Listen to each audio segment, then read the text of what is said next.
Topic है हमारा व्याकरण विभाग का, आज हम वो पढ़ेंगे। अभी विराम चिन्ह किसे कहते हैं? जैसे मैंने आप लोगों को पहले भी बताया है कि हिंदी भाषा में हम सबसे पहले क्या देखते हैं, वो है हम देखते हैं वर्णमाला, है ना। वर्णमाला में से हम स्वर और व्यंजन देखते हैं, राइट। स्वर और व्यंजन, तो स्वर और व्यंजन किससे बने हुए हैं? हमारी वर्णमाला से। तो हिंदी में भाषा की जो सबसे छोटी इकाई है वो है वर्ण, और सबसे बड़ी इकाई है वो है वाक्य। वर्णों को जोड़ने से शब्द मिलता है और शब्दों को जोड़ने से हमें मिलेगा वाक्य। ओके, तो ये है हमारा वाक्य। पर हम जब भी कुछ भी बोलते हैं या लिखते हैं तो उसमें हम किस चीज का उपयोग करते हैं? विराम चिन्ह। तो विराम चिन्ह लगाने से क्या होता है? विराम चिन्ह लगाने से हमें वाक्यों के अर्थ पता चलते हैं, हाँ, और अर्थ का अनर्थ नहीं होता है, राइट। तो विराम चिन्ह किसे कहेंगे वो मैंने यहाँ पे लिखा है। बोलते समय हम कहीं पे थोड़ा रुक जाते हैं, राइट। जैसे यहाँ पे एक विराम चिन्ह है तो मैंने क्या किया, मैंने बोला तो मैं यहाँ पे थोड़ा सा रुकी। बोलते समय हम कहीं थोड़ा रुकते हैं तो कहीं पे अधिक रुकते हैं। यहाँ पे हमने एक और विराम चिन्ह यूज किया है। तो बोलते समय हम कहीं पे थोड़ा रुकते हैं, थोड़ा पे ज्यादा रुकते हैं। तो ये जो रुकने की प्रक्रिया रहती है तो हमें कैसे पता चलेगा कि यहाँ पे हमें लिखने के टाइम पे या बोलने के टाइम पे सामने वाला कैसे समझेगा कि आपने क्या लिखा है, क्या बोला है? तो उसके लिए विराम चिन्ह का उपयोग होता है। ओके, जैसे यहाँ पे भी मैंने लिखा है वर्णमाला तो कोमा किया है बाद में, है ना। स्वर तो कोमा किया है, जिसे हम अल्प विराम भी कहते हैं। विभिन्न भावों को व्यक्त करते हैं। विराम चिन्हों के द्वारा हम और क्या करते हैं? विभिन्न भावों को व्यक्त करते हैं, हाँ। तो हम कोई भी चीज बोलते हैं, हाँ, तो उसे सामने वाले को कैसे पता चलेगा कि ये चीज में कौन सा भाव है, हाँ। तो हम जब भी बहुत आश्चर्य महसूस करते हैं तो कैसे हम बोलते हैं कि क्या ऐसा हो गया, हाँ, या फिर तो उद्गार चिन्ह आता है, या फिर हम ऐसे बोलते हैं तुम्हारा नाम क्या है, हाँ, तो क्वेश्चन मार्क आ गया, है ना, प्रश्नार्थ चिन्ह आ गया। अगर मैं आपको सीधे सीधे ऐसे बोलूंगी कोई भी भाव के बिना तुम्हारा नाम क्या है, तो वो कुछ समझ में आता है कि आप पूछ रहे हो, बता रहे हो क्या हो रहा है। तो भावों को व्यक्त करने के लिए हमें क्या करना पड़ता है? विराम चिन्हों की जरूरत पड़ती है, और सही जगह पे सही विराम चिन्ह लगाना भी उतना ही जरूरी रहता है। नेक्स्ट पॉइंट मैंने लिया है यहाँ पे, यदि उपयोग न किया जाए तो क्या होगा? अगर हम विराम चिन्ह का उपयोग ही नहीं करें तो यही वाक्य वापिस लेते हैं। यदि उपयोग न किया जाए तो, यदि उपयोग न किया जाए तो क्वेश्चन मार्क होगा, तो हम कैसे पढ़ेंगे? यदि उपयोग ना किया जाए तो यहाँ पे हमने प्रश्नार्थ चिन्ह का उपयोग किया है ना। अब एक उदाहरण लेते हैं, ठीक है। चलो मत बैठो, यहाँ पे पूर्ण विराम आ गया, यहाँ पे अल्प विराम आ गया, है ना। तो यहाँ पे क्या आ गया? चलो मत बैठो, मतलब क्या होगा? चलो बैठो नहीं, है ना, क्योंकि यहाँ पे विराम चिन्ह है इसलिए। और सेकेंड लाइन में हमने क्या देखा है? चलो मत बैठो, है ना। तो सेकेंड लाइन में क्या बोलना चाहते हैं कि चलो नहीं, बैठ जाओ, है ना। तो सिर्फ कोमा का जो उपयोग हमने किया है, अल्प विराम का जो हमने उपयोग किया है, सिर्फ एक शब्द यहाँ पे आगे लिया है और यहाँ पे एक शब्द पीछे लिया है, पर उसका मतलब कितना चेंज हो गया है, कितना बदल गया है, वो समझ में आ रहा है आपको, है ना। तो ऐसे बहुत सारे विराम चिन्ह हैं हिंदी में, पर विराम चिन्ह का उपयोग करना बहुत ही महत्वपूर्ण है, बहुत ही जरूरी है। बिना विराम चिन्हों का जो अनुच्छेद रहता है ना, कुछ लिखा हुआ रहता है, हाँ, और जो हम बोलते हैं तो वो सामने वाला समझ नहीं सकता है, सामने वाले को समझ में नहीं आएगा। तो इसलिए वाक्य है उसमें विराम चिन्ह लगाने बहुत जरूरी रहते हैं। ठीक है, इसके आगे हम विराम चिन्ह के प्रकार पढ़ेंगे। हाँ, बहुत सारे विराम चिन्ह रहते हैं, पर हम इसमें से थोड़े ही जो प्रकार हमारी पढ़ाई में आते हैं वो प्रकार हम यहाँ पे सीखेंगे।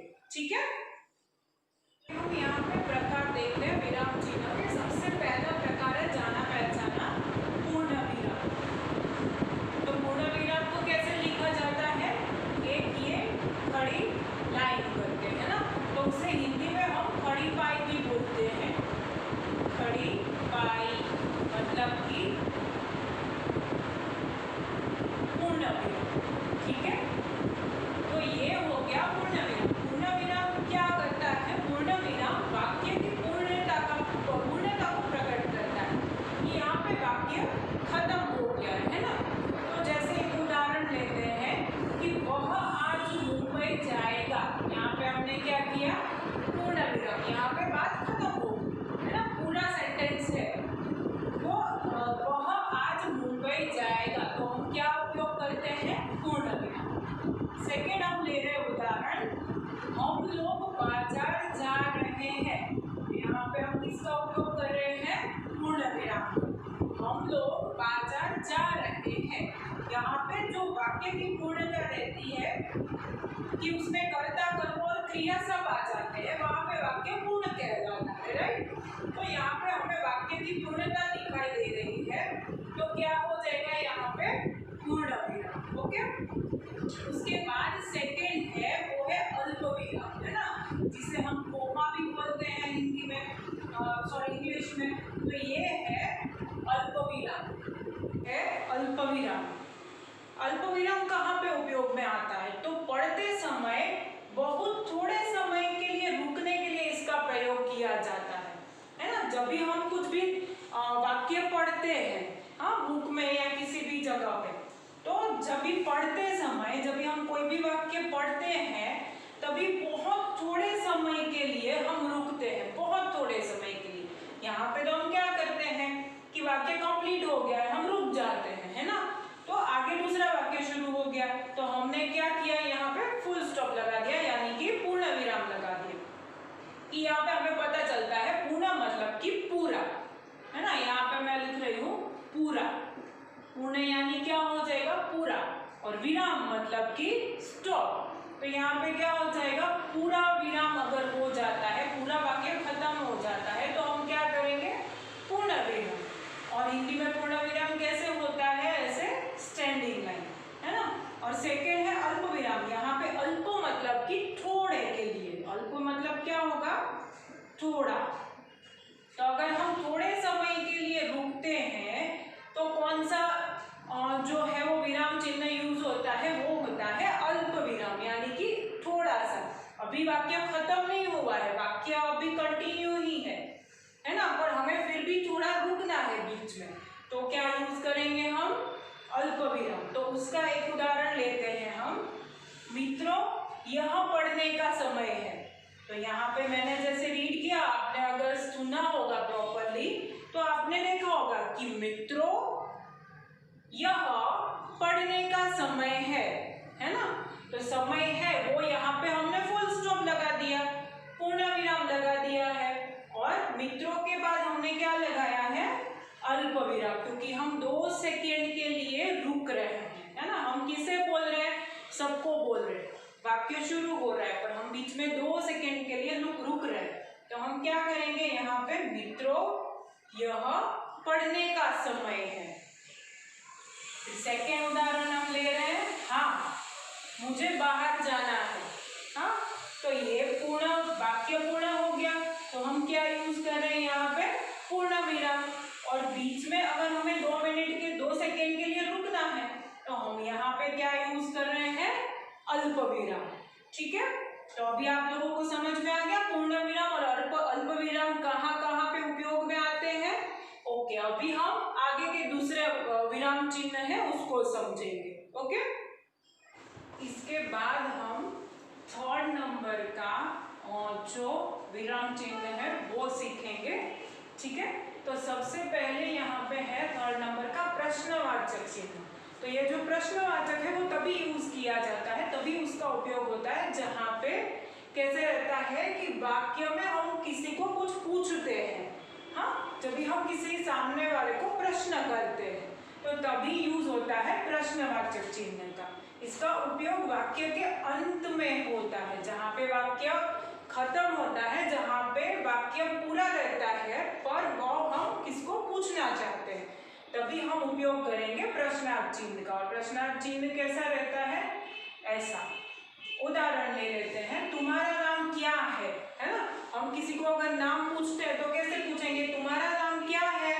हाँ, तो तभी हम क्या यूज करते हैं, प्रश्नार्थ चिन्ह। दूसरा एक उदाहरण लेते हैं, सूर्य कब निकलता है ना। जब भी हम किसी को कुछ प्रश्न पूछते हैं तो हम क्या करेंगे, वहां पे प्रश्नार्थ चिन्ह लगाएंगे, वहां पे पूर्ण विराम का उपयोग नहीं होता है क्योंकि हमें सामने से उत्तर आता है ना।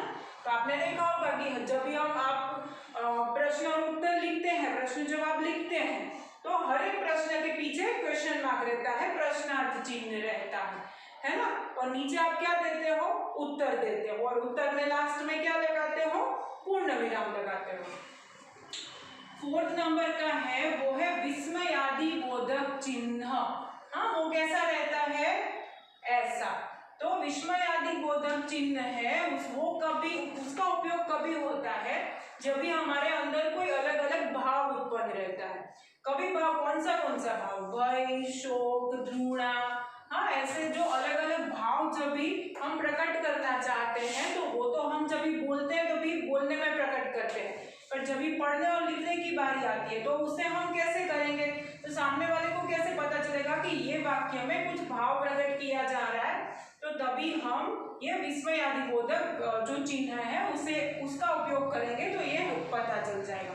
तो यहाँ पे उसके उदाहरण लेते हैं, अरे तुम कब आए, है ना। तो यहाँ पे हमने दोनों जो विराम चिन्ह है उनका उपयोग किया है। तो अरे के बाद हमने क्या किया है, विस्मयादि बोधक चिन्ह का यूज किया है, उपयोग किया है। उसके बाद तुम कब आए, तो यहाँ पे हो गया प्रश्न है, प्रश्नवाचक चिन्ह, है ना। तो दोनों चिन्हों का उपयोग हमने एक ही वाक्य में किया है, पर हमें यहाँ पे विस्मयादि बोधक है तो हमें यहाँ पे ये चिन्ह देखना है कि अरे के बाद यहाँ पे विस्मयादि बोधक चिन्ह लगता है, क्योंकि उससे क्या होता है, आश्चर्य हो रहा है ना कि ये अरे तुम कब आए, है ना। तो वो कुछ पूछ भी रहा है, तो यहाँ पे प्रश्नवाचक भी है और उसे जो है आश्चर्य के भाव भी हो रहे हैं, तो ये क्या हो गया, विस्मयादि। अभी विस्मय का मतलब क्या होगा, विस्मय का मतलब यही होगा आश्चर्य, है ना। तो विस्मय का मतलब है आश्चर्य, जहाँ पे हमें आश्चर्य होता है, वो कोई भी टाइप का विस्मय हो सकता है ना। कभी हम कुछ डर जाते हैं तो वैसे बोलते हैं, कभी हमें कुछ दुख होता है तो उसमें भी आश्चर्य हो जाता है, तो वहां पे क्या आएगा, विस्मयादि चिन्ह। और बाकी ये है जो प्रश्नवाचक, जहाँ पे हमें कैसे होता है, कोई प्रश्न होता है या हम किसी को कुछ प्रश्न पूछते हैं तभी आएगा प्रश्नवाचक चिन्ह। सेकेंड उदाहरण मैंने यहाँ पे लिया है, वाह तुमने तो कमाल कर दिया। तो यहाँ पे भी हमने दो विराम चिन्हों का उपयोग किया है, एक है वो विस्मयादि बोधक और दूसरा यहाँ पे लिया है हमने, वो लिया है पूर्ण विराम। तो पूर्ण विराम तो हम पहले ही पढ़ चुके हैं, तो वाक्य यहाँ पे कंप्लीट हो गया, वाक्य पूरा हो गया, तो हमने कर दिया यहाँ पे पूर्ण विराम। और वाह मतलब कि यहाँ पे जो बोलने वाला है वो खुश हो रहा है ना, खुश होने का भाव है, ये सब भाव है, तो उसमें कौन सी बात है, यहाँ पे खुश होने का भाव है। तो खुश होने का भाव में क्या लगा, विस्मयादि बोधक। तो कोई भी भाव जब भी हम प्रकट करते हैं या कोई भी भाव हमें लिखने में प्रकट करना है तो हमें क्या लिखना पड़ेगा, विराम, विस्मयादि बोधक। और कोई भी चीज जब भी हम पढ़ते हैं तो उसमें या लिखते हैं तो विराम चिन्हों का उपयोग करना बहुत जरूरी रहता है। जैसे मैंने पहले भी बताया कि विराम चिन्ह बहुत सारे टाइप के होते हैं, अलग अलग प्रकार के रहते हैं, तो आज हमने ये 4 विराम चिन्ह पढ़े हैं। Okay, thank you. आभार।